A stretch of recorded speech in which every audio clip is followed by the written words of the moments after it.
ariko kandi urababaye. Ashobora kuzamura amaboko tugahereza Imana icyubahiro, tuvuga twese haleluya. Ba papa nabo duhereza Imana icyubahiro, haleluya. Ejo twahoze tuganira amagambo y'Imana, niyo tugiye gukomerezaho umwanya mutoya. Igiterane gitangira mfite agahinda ko igiterane kirimo kurangira, ibintu numvaga byuzuye mu mutima wanjye bitarasohoka. Ni yego mubabaro mwinshi mfite. Igiterane cyiswe igiterane cy'ububyutse, hanyuma kirimo amagambo ari mu gitabo cy'Abaefeso avuga hejuru y'ubumwe no gukura umuntu ukagera ku gihagararo gikwiriye cya Yesu Kristo. Nakuyemo amagambo atatu. Ijambo rya mbere iryo twahereyeho umunsi wa mbere rivuga imbaraga z'ubumwe, the power of unity, imbaraga zo gukorera hamwe. Nicyo twaganiriye umunsi wa mbere, ntabwo njya kubisubiramo kubera ikibazo cy'umwana. Imbaraga z'ubumwe mu mubiri wa Kristo.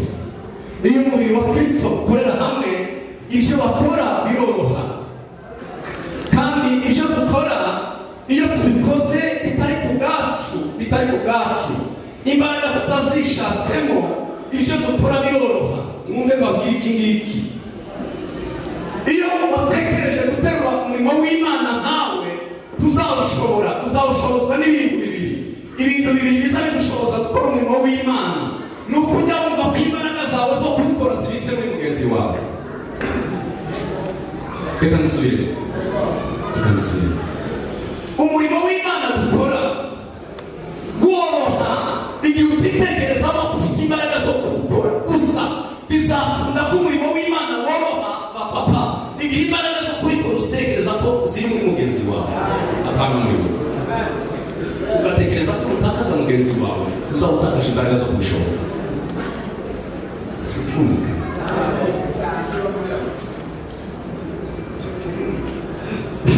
Tuzamura amaboko. Tuvuge cyane haleluya. Iyo watekereje ko mugenzi wawe navuga ngo zingisha kumuhamagara no mu mwanya wawe. Iyo utekereza ko mugenzi wawe ari utabaraga kawe konyine ko kubishobora. Kubura mugenzi wawe ni ukunanirwa kubigeraho, ni umutsindwa. Ubumwe bwakomeza. Umunsi uzatekereza ko mugenzi wawe, uwo pasiteri mugenzi wawe, maze ugatekereza ko mugenzi wawe ari zo mbaraga zawe, ubumwe buzongera imbaraga z'ubwenge. Bicakara.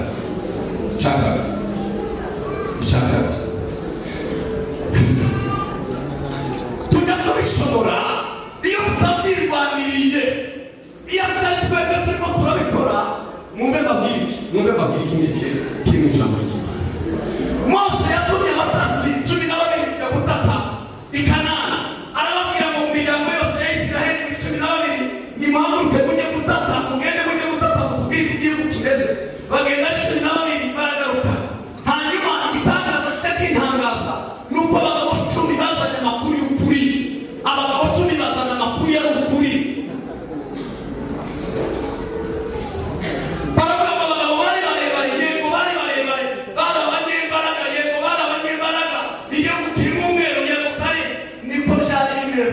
Abagabo 10 bazanye amagambo y'ukuri, bavuze amakuru y'ukuri y'uko ibintu byari bimeze.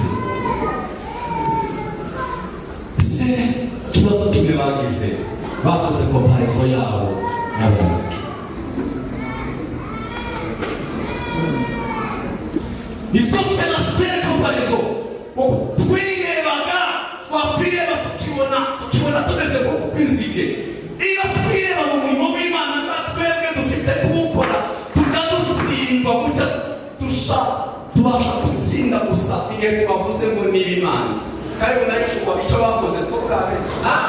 Bafashe Imana bayishyira aha ngaha bafite n'abana b'abakobwa. Cumi icyo bakoze bashimishije ku munzani n'abana batatu. Bakabasiga. Karibu na Yeshua ntibigire kina hano ku munzani.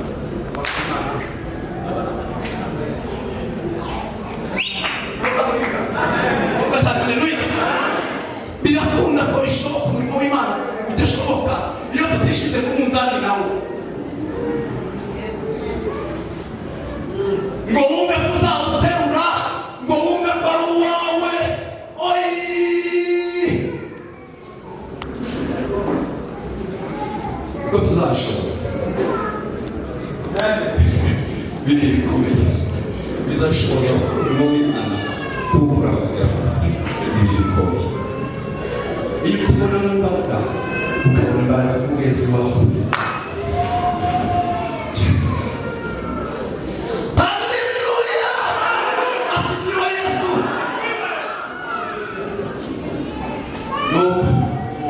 nicyo nahoze mbabwira imbaraga z'ubumwe zisubiramo.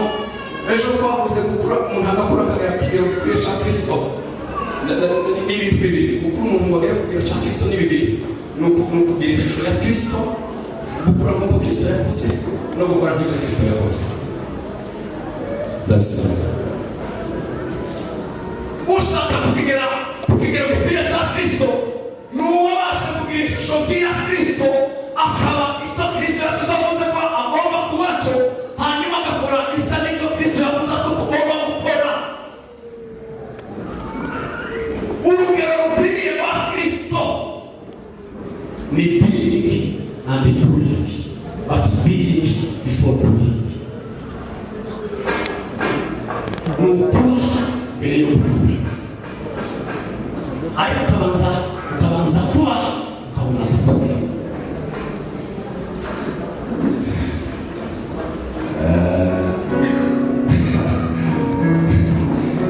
Tuzagera ku kigero gikwiye cya Kristo nitubasha kuzamuka tukabaho Kristo ashaka ko tubaho, tugakura nk'uko abishaka.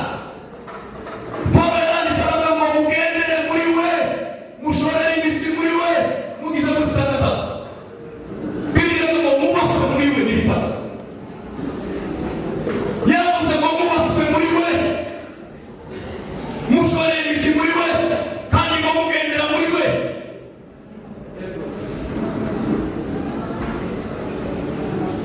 Tuzagera kuri icyo kigero nitubaha. Ndababwira ngo Kristo azaza gutora icyo yavuze, asize avuze Kristo ko abantu bagomba kubacu. Ibindi twabaye ibyo byino Kristo ntazoza kubitora. Kristo yagiye mu ijuru abwira abigishwa ngo muhindure isa abigishwa.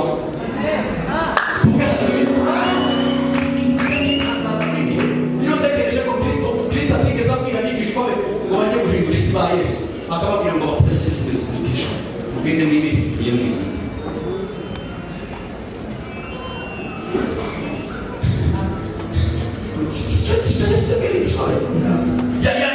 Yatumye abigishwa be arababwira ngo mugende muhindure isi bamwibwe. Isi si yabigisha. Mureka tuzamura amaboko kandi. Yesu yabwiye abigishwa be ngo bahindure isi abigishwa.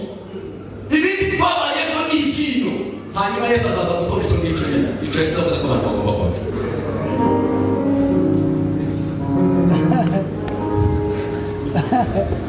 Icyo ngicyo. Icyo Kristo azaza gutora. Ibindi ngibyo. Icyo twabaye ibyo bindi ngibyo. Kristo ntabizi.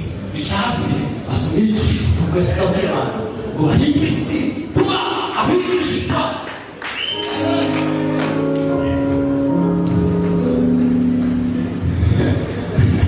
Iwacu nino ngo hari inyigisho z'ubuntu ngo zirimo zirabyibuha cyane. Reka mbabwire icyo ubuntu butegeka.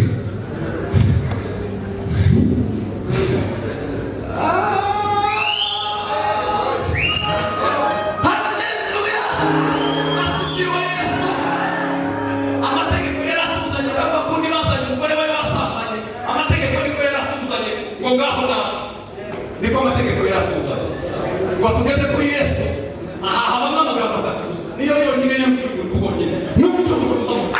Niko amategeko yaratuzanye ko umugore wasambanye wa mugore baramumuzanira, amategeko yaradushoreye twarananiwe kuyubahiriza, abatuzanira amategeko avuga ngo ngaho ntibafite kubanira guha amategeko.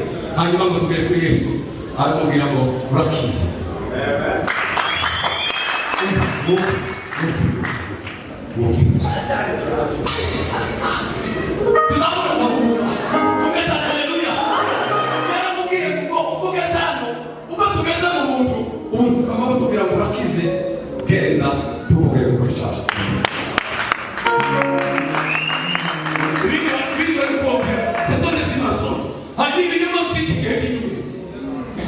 Umuntu uzaho kugira ngo genda urababarira arengera niko umuntu uza kukubwira niko yabwiye wa mugore niko umuntu ujya kuvuga yarambwiye ngo urarengewe urababana none bwira buriya muntu bari kubabwira wundi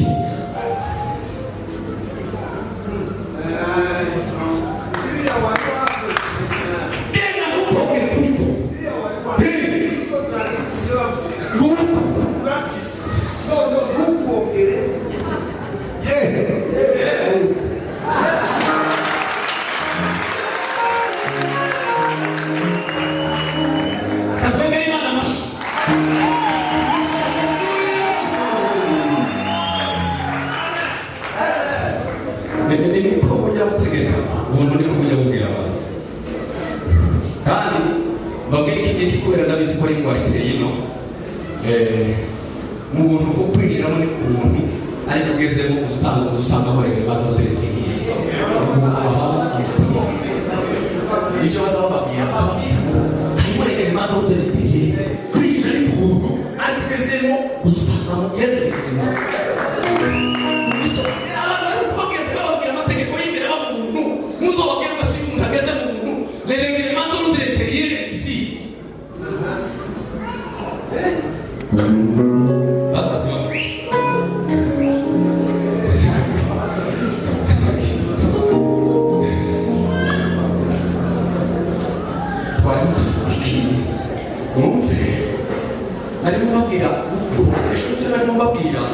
nababwiye gukura kugira ngo tugere bw'irengero gikwiye cya Kristo ni ukuba abo Kristo ashaka ko tubaho tugakora ibyo Kristo ashaka ko dukora bisa n'ibyo yakoze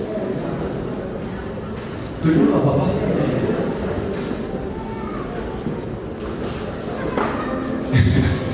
abana iyo umuntu atarakura hari ibintu biranga abana ejo nibyo nari mubabwiye abanyabwenge bajya baturasa abantu bashyira abantu mu mitekerereze itatu abanyabwenge bajya baturasa abantu mu mitekerereze itatu imitekerereze ya mbere yitwa imitekerereze yo hasi the lowest minded people ni abantu bagira imitekerereze yo hasi kandi abo bantu iyo bahuye baza baganira n'abandi bantu the lowest minded people abantu bagira imitekerereze yo hasi iyo bahuye usanga barimo baraganira baza baganira ku bandi usanga abantu baraganira abantu baraganira ku bandi ni abantu bagira imitekerereze yo hasi the lowest minded people abantu bagira imitekerereze yo hasi iyo bicaye baganira nubona ikibazo kirabaye abagabo batatu baricaye baraganira ku wundi mugabo itugusimba bafite gutekereza ko hasi gutekereza kwa kabiri bakwita ngo ni average minded people ni abantu bagira imitekerereze iri mwayene ni ijambo n'abamukecuru bazi abo bantu iyo bahuye bajya baganira na event baganira ibyabaye evenema nicyo kintu baza batekereza baza babwira ibyabaye abo ubona bagira imitekerereze yo ku rwego muri mwayene hari abantu bagira imitekerereze ariko the highest minded people abantu bagira imitekerereze yo hejuru bo baza baganira ku bitekerezo iyo basaba kuvuga ibitekerezo iyo basaba ibitekerezo abandi bose kandi bikubara pasete nkeya cyane abandi twese tukajya mu murongo y'abantu bagira highest minded people iyo umuntu atarakora rero uzi umusanga ari mu byiciro bibiri ariko umuntu wakuze mu gakiza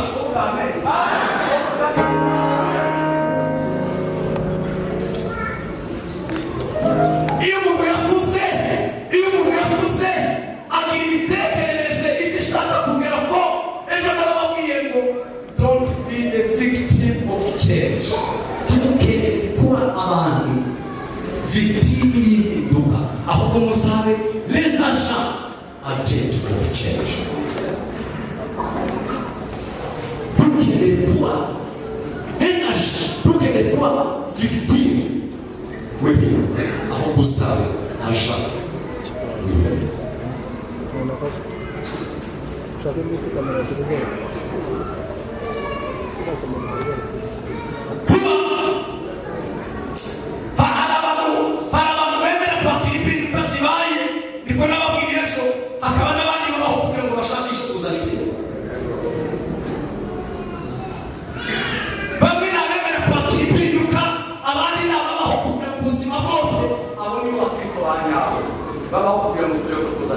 itorero wese mu itorero aratekereza hamwe ngo utorero ryo ni gute twabikora kugira ngo habeho ububyutse.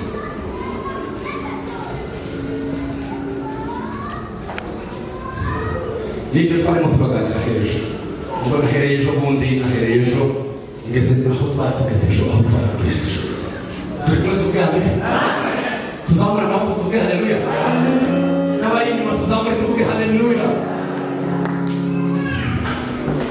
Tugeze aho twari tugeze ejo nari maze kubabwira dimansiyo nari maze kubabwira icene umukristo aza kuraba. Umukristo iyo yakuze kugira ngo igihagararo cya Kristo ndimo ndababwira biyi kuba umukristo ashaka ko tubaho hanyuma umwanya no gukundira turavuga ko icyo Kristo ashaka ko dukora kugira ngo tugere kuri ibyo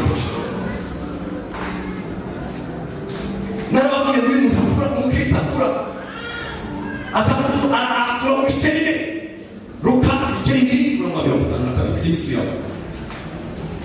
Uwo mwana arashiruka agwiza ubwenge akurashimwa n'Imana akurashimwa n'abantu.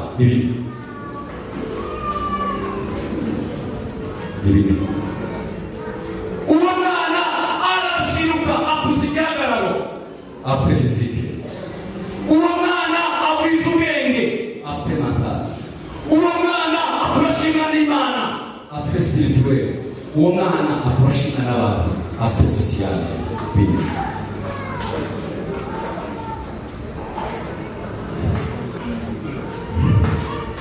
Murenze mana asize. Ariko abantu bakuze kugakiza ni beza. Ntakisa no gukura kugakiza. Reka babwire ko bakuze. Munyemerere tujyane. Abakuze mu gakiza, abakuze mu gakiza. Iyo umuntu yakuze mu gakiza akabona ikibazo imbere yiwe. Iyo umuntu yahuye n'ikibazo akatabona n'Imana ntabwo umuntu wakuze. Iyo umuntu yakuze hanyuma mu kibazo akabona Imana, iyo ikibazo kije ntazagira ubwoba kuko afite expectation yo kongera kubona Imana.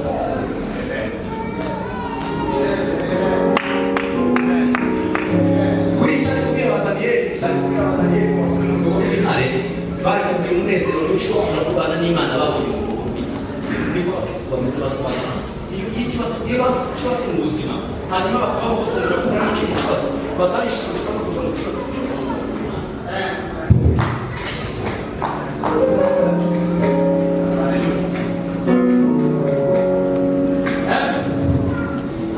Iyo bagiye kujya mu kibazo banabishimishwa no kujya kubona Imana mu kibazo kuko mu kibazo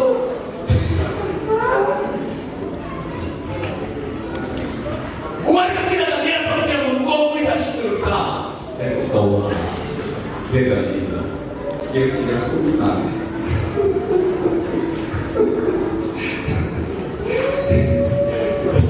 Isso cara que eu por como que tá ligado que tu que cara com a cola de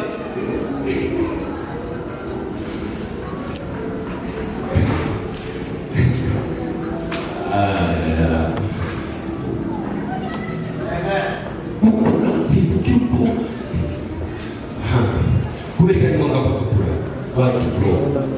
kubereka ngombwa ko dukura kubereka ngombwa ndashaka kubwira inyungu zo kubereka ngombwa ko dukura Abagalatiya ibicaye umurongo wa mbere biriraga ngo umuragwa yakira umwana ategekwa n'abamurera. Umuragwa yakira umwana ategekwa n'abamurera kugeza mu gihe azakurira kugeza igihe azakurira akagira amakirike ngo akabona kuzahabwa umurage we. Ariko yakira umwana ngo azabaho ubuzima bumeze nk'ubw'Imana niko bivuga nk'ubw'Imana. Abagalatiya ibice umurongo wa mbere ndababwira right bro kubera iki ari ngombwa ko ariko ndavuga yuko umuragwa yakira umwana ntahatandukaniye n'imbata. Umuragwa w'umuntu usharito niwe ngeri bibiri ariko iyo akiri umwana azategekwa n'abasha, azategekwa n'abamurinda batari ba nyir'ibintu. Mbabwire bakristo bene data, bakora inyungu zacu kurenza gukora inyungu z'Imana tukiri muri ubu buzima. Kubera iyihe mpamvu Imana irabishaka cyane, ariko kubw'inyungu zacu ntabwo tuzabona heritage, ntabwo tuzabona umurage nk'abarabo kugeza igihe tubaye abacumi. Iyo dukomeje kubana ntibizakunda ko duhabwa umurage kugeza igihe umuntu abaye munini, kugeza igihe umuntu akuriye akaba mukuru agahabwa umurage.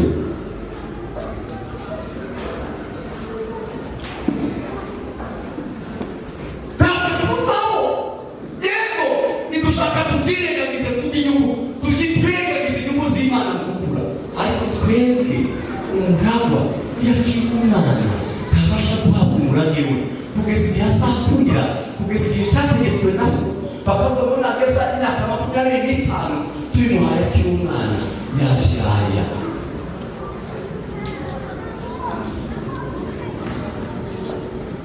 Yabikoresha ibitari ngombwa.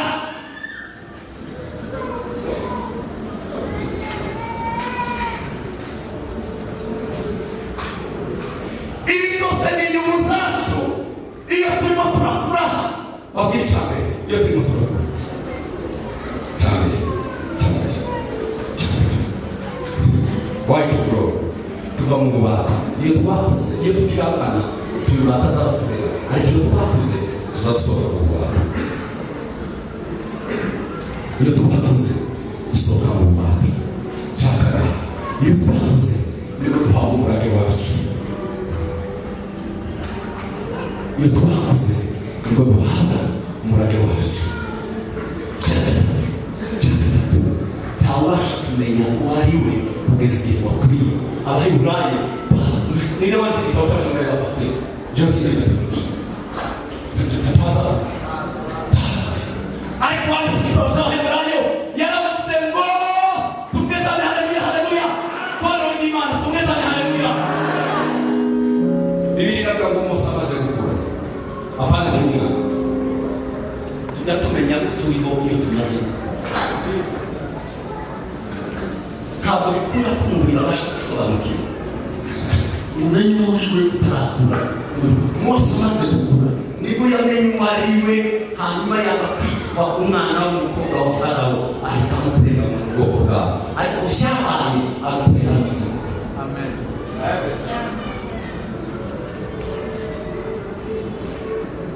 Dukeneye kumenya identite zabo turimo. Niye tuzabimenya iby'Imana.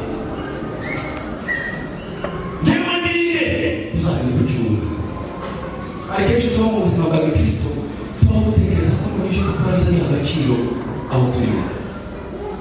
Basubiramo ipotisi neza, ntabwo ibyo dukora biha agaciro abo turimo, ahubwo abo turimo baha agaciro ibyo dukora. Ndabisubira, si ibyo dukora biduha agaciro imbere y'Imana, ahubwo abo turimo baha agaciro ibyo dukora imbere y'Imana.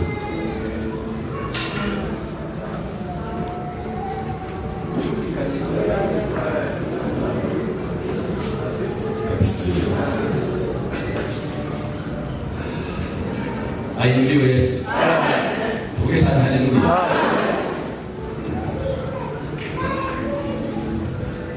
Ibyo dukora biduha agaciro imbere y'Imana, ahubwo twebwe duha agaciro ibyo dukora imbere y'Imana.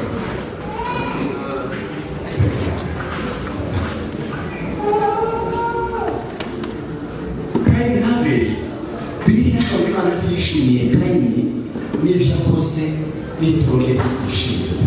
Yego Imana ntiyigeze yishimira Kayini bituma ibyo yakoze nabyo bitishimira. Imana yishimira Abeli bituma n'ibyo yakoze byishimirwa. Mwumvire, si ibyo dukora bijya biduhereza valeur, bijya biduhereza agaciro imbere y'Imana, si ibyo.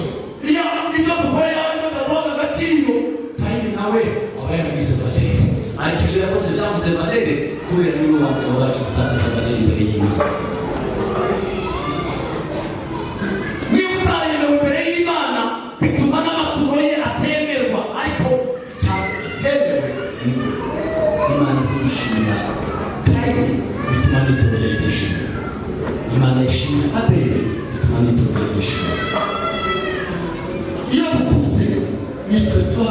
imbere y'Imana, nitwe tugira agaciro imbere y'Imana. Reka dusubire mu buryo agaciro k'ibyo dukora karangana n'agaciro dufite. Tubiguha agaciro aho bifite agaciro kari proportional n'agaciro kawe.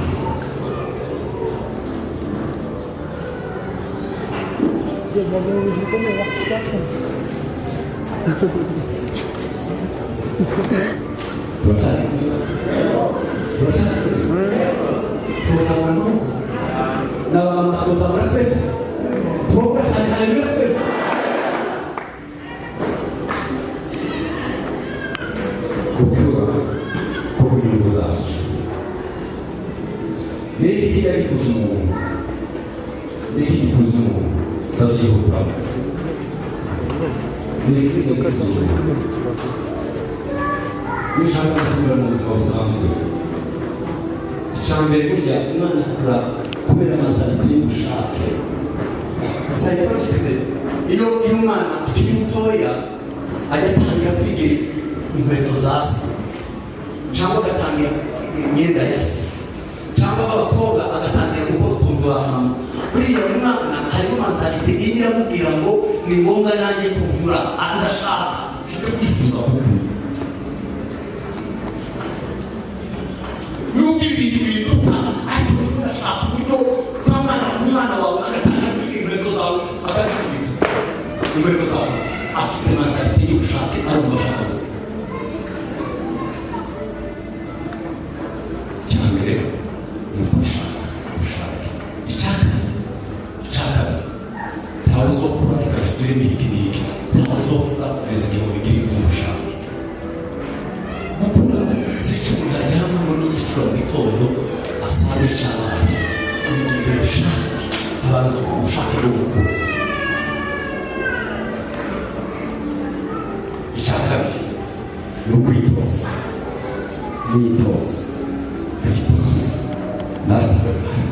Ejo nawe se babwira ko tuzi igihagararo, hari igihe abasore n'abandi batabishobora. Mu gitondo iyo byutse nabyukira muri siporo, nabyuka nirukanka mu gitondo ngakora siporo n'ibirometero simbizi nka 10, tuzamuka agasozi gaterera cyane kugira ngo nzobone izi mbaraga zo kubabwiriza. Gukora roho nzima mu mubiri muzima.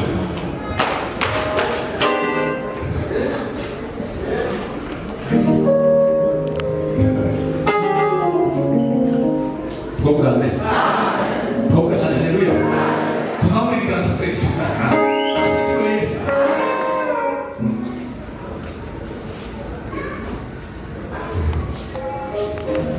Pawulo yandikira Timoteyo aramubwira ngo kwitoza kurya umubiri bibaho, ariko aramubwira ngo kwitoza kurya umwuka. Ibyo umwuka ni imyitozo. Ibyo umwuka ari imyitozo. Tuzasoma Bibiliya kugeza igihe wabihiga umuco n'umwitozo. Gusoma Bibiliya ni umwitozo. Ariko dutekereza ko tuzaba expert mu ijambo ry'Imana tugira imyitozo muri filime.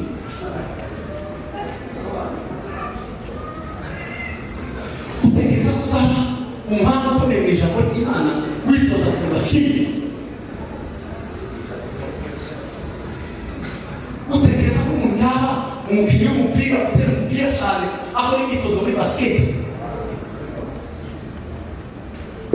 Imyitozo bakunda umuntu agakorera imyitozo. Niba bakwiye ko bakiruka hanyuma bagakora ibindi byitwa kugorora umubiri, bakitoza ugasanga babaye abantu bari fit, tuzaba fit mu mwuka kugeza igihe twaje kuboresha.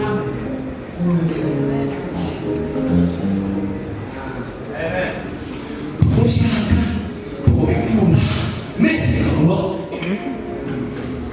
nitegeko ryawe bikozwa bikabira discipline. Abanyabwenge bajya bavuga ngo iyo ukoze ikintu 21 udasiba inshuro 21 ukora ikintu 1 2 3 ukageza inshuro 21.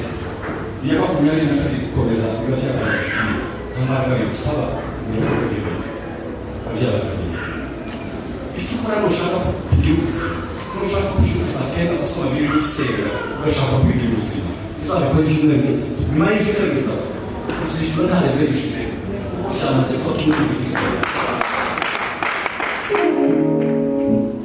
abandi bajya bavuga ngo iyo batangiye gusoma bibiliya ngo baza basinzira ngo yabaye feneri nkunda kubwira abasore n'abandi b'iki hano nigeze nabibabwiye hari igihe nabibabwiye ngo icyo umuntu yarebye bwa nyuma agiye kuryama niba wiciye mu gitondo ibitekerezo biza bikubwira gusubira kuri cya kindi wari waje kuryama uzababwira ngo biramaze usinzire ariko wari kureba muri bibiliya ntiwishura ibitekerezo bikubwira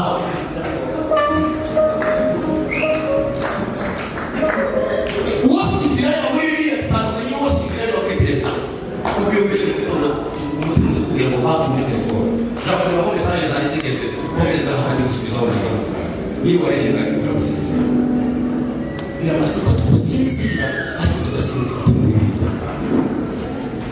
no gushyira urutongo umutima uzi kugira n'ibitekerezo aho isinziriye bireba mu gitondo kugira ngo usubire aho warekera niko sakuru kitaye ku mutungo umukozi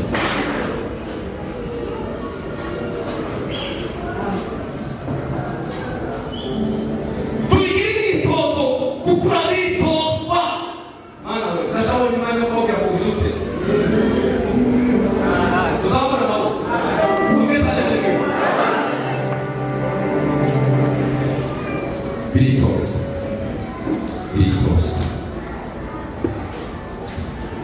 icyanyuma ntabwo ari cyo cyanyuma hari n'ibindi byinshi umuntu azakura nuko ararya kurya ijambo ryawe rimaze kuboneka ngo narirya ribyibukira umunezero n'ibyishimo ijambo ry'Imana ni ibiryo babivuze si gusubiraho n'ibyo umuntu azajya bikamukomeza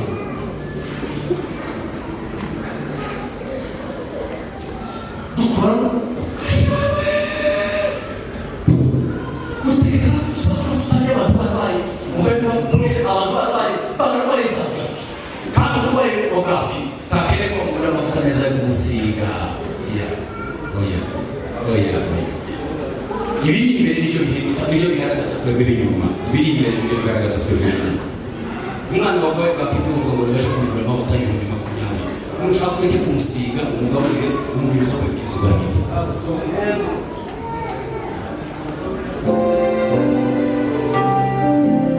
niba abakristo barabaye ingume nta kindi bakeneye ibintu bifatika ijambo ry'Imana sinzi niba ari ikibazo cyo kugura ibiryo ariko ni ukubera gusa bene data twese turabayumve ariko utekereze ko umuntu w'umuyumbe guhaguruka ngo agiye gutanga komantere kwa kundi dukunda za microphone urabizi dukunda za microphone akavuga ngo u Rwanda ko isari yandikiza ngo agiye gutanga umukozi w'Imana turegeza amakuru akaregeza yandi tumubaze basobanurira uraza gutanga komantere akamubwira ngo muri kwa kwandiko ngo isari yandikiza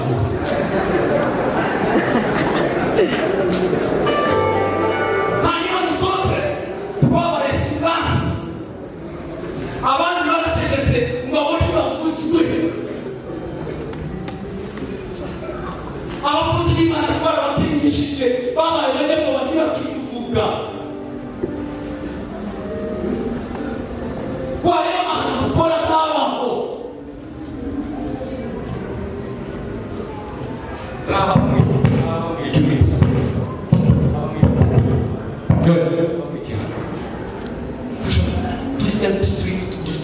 mumbabarire singiye kuvuga ariko ugasanga dufite mind zero biti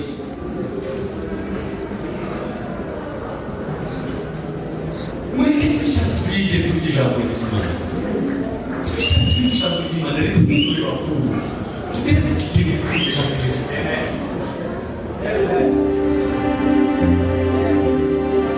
abakozi b'Imana nibo babwira ngo mwicare twige ijambo ry'Imana ngo turamutetse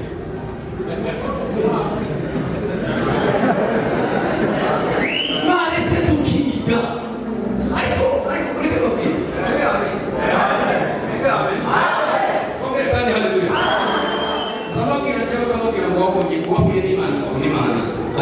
Efeso muri Yesaya igice cya 6 umurongo wa 1 habamo ibintu bitatu.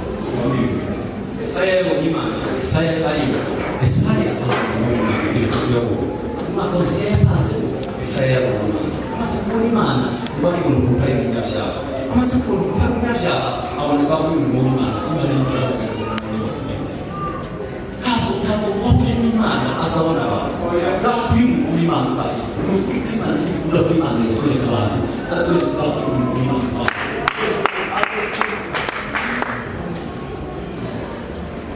iyo ndimo ndabona batarakizwa arigenda ashobora ubuzima bwanjye akabushora mwumva gufata ibinyoroheye ariko mpamvu guhaba basi akizumwe tumuzane kuri Kristo mwumva ko kiteye umunezero byarabaye kugira ngo ngire indwara yo kureba abantu wabonye Imana izimwereka n'ubu Imana yatangiye guhamagara ngo ninde watugendera n'ubu ijwi ry'Imana ninde wagenda kugeza n'uyu munsi niba ahisemo kugenda wenyine izina cyangwa guhamagara ngo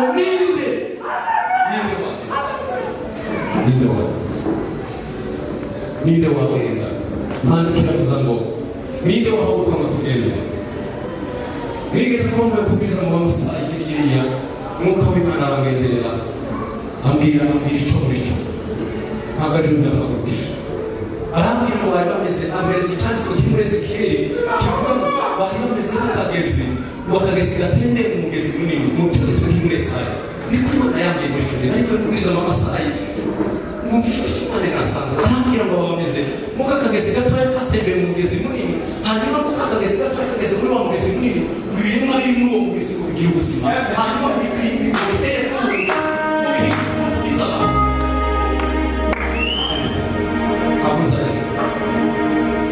kabuzane ariko icyo gihe ni ku mwuka w'Imana ariko murebe ibintu turimo muri iki gihe abantu bageze aho bajyana abapasiteri bajyana mwari akagezi gatoya gatembeye mu mugezi munini kugira ngo birimo biri muri uwo mugezi bw'ubuzima.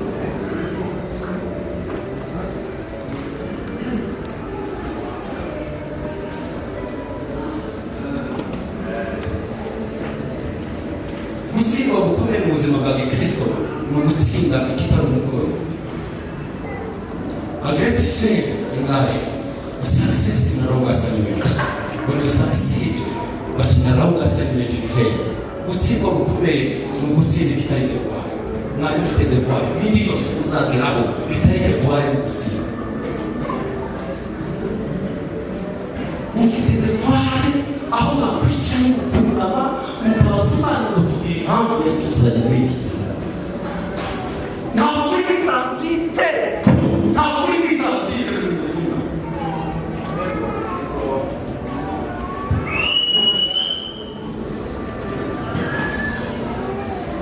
Imana nijya kugacinga Imana nijya gucuranza izacuranza igendeye ku bintu bibiri izacuranza kubashije muri iki gihe n'ahantu wakoze iki mu gihe n'ahantu icyo kintu n'ibyo bintu bibiri Imana izavugira mu gihe wari muri Kenya muri iyi myaka wakoze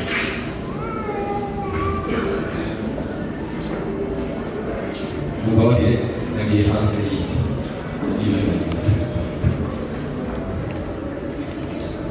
amen turacyari kumwe nanyanze tuzamure ibiganza tuvuge amen.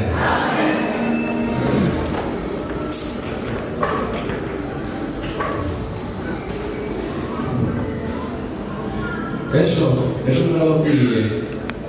babwira ikiza kiranga abantu batarakura kandi babwira ejo nababwira ngo amacakubiri icyo kintu cyongera ikiza kiranga abantu batarakura amacakubiri kwita ibyo twitwa hano mu gitabo cya Korinto wa mbere ibice 3:1 aho Pawulo yavuze ngo bandikira sinigeze bandikira abanyaruka ahubwo n'abandikira abatumye cyangwa abantu kuko muri bene gasanzwe hari abamwe bitwa ba Pawulo abandi bato iyo mpamvu ngo byatani bandikira nk'abana bo mu mwuka cyangwa abakane ikiza kiranga abana bo mu mwuka basaramba no gusanga bamwe biyita ngo turaba abandi turaba abandi turaba indicateri ziranga sio kusema kama uwabile ngo mimi nimegro kama vile mnasema mimi nimegro hata hiyo grow hauishi kwa indicateri ikisacheka na kunuia kusemi kimenisha kama bibi ndicho chakara ikisacheka na kunuia akiuma akisa amen amen sura pale haleluya kinani kunacha hiyo mnakiona agira expectations of kumjenga ariko hamaze gukura azagisha gukora sababu wakuze abategereje apamukorera aho bazategereje cyane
Ukihita beji bava, batane, mete, usule.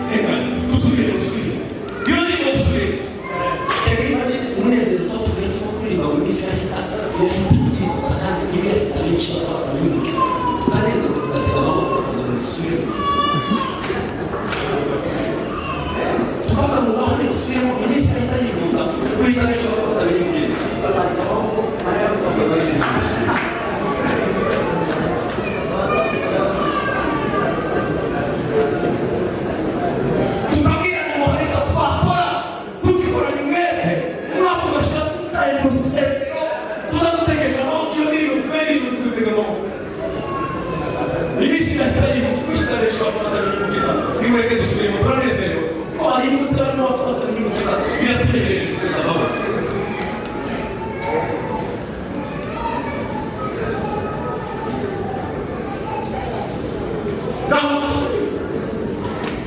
munezero bakashobora gufata n'umukiza hanyuma umutima kugira ngo icyo wakora ubikora n'umwete urataha kuryama kuri masingere n'abatarakizwa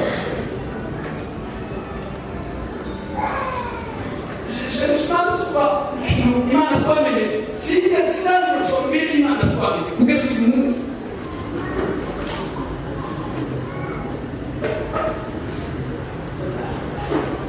hanyuma tukaririmba ngo ibyo dukunze nanjye ubwanjye n'ibyo bicuruza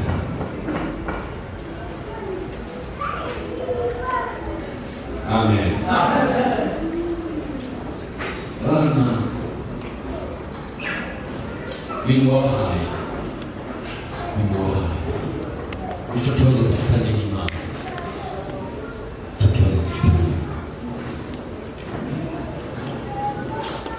imwe mu mitego ya Satani yateze Farawo yari yo kubwira Abisiraheli ngo mugende ariko musiga ubutunzi bwanyu ikindi cyoza kuna mu bwoko bwacu ni mugende ariko musiga ubutunzi bwanyu ni imitegeko Farawo yateze yose icya mbere yaramubwiye ngo Uwiteka ninde mwumvire icya kabiri aramubwira ngo nimushaka gutambira Imana nimuyitambire muri iki gihugu icya gatatu arababwira ngo murashaka gutambira Imana nimugende ariko ntimujye kure icya kane ese turacyari nabivuze nihuta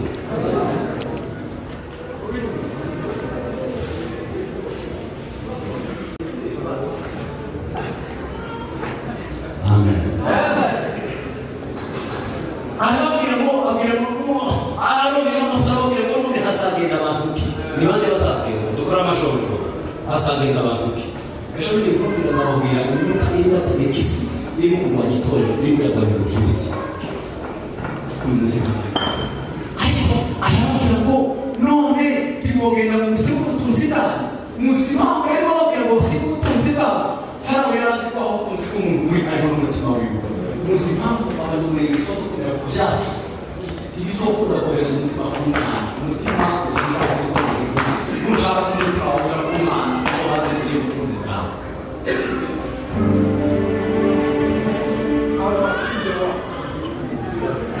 tikunda na gato kugeza igihe wafashe ubutunzi bwawe ukabashaka ku Mana ukajya ku mutima wawe ukajya ariko utaruka ntawe uzi uca mu mutima we umutima we uje ku Mana uje ku butunzi ahari ubutunzi bw'umutima wiwe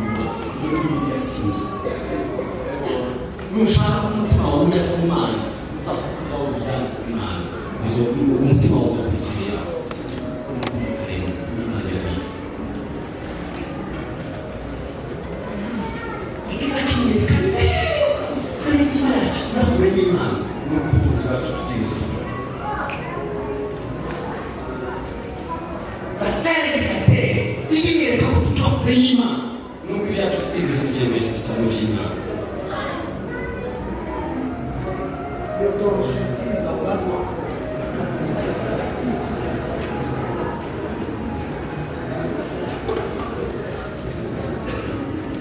dukeneye gufata abasaza dukeneye gufata abacu dukeneye gufata imitima yacu tukavuga ngo imitima yagiye ikurikiye ubutunzi bwacu satani hari ijambo pasiteri aza akoresha akunda gukoresha ijambo ngo satani agira amayeri satani agira aza ariko abantu bakababwira ngo mugende mukizi kuko twatojwe twese mirongo icyenda n'icyenda bakababwira ngo mugende mwese ariko ubutunzi bwacu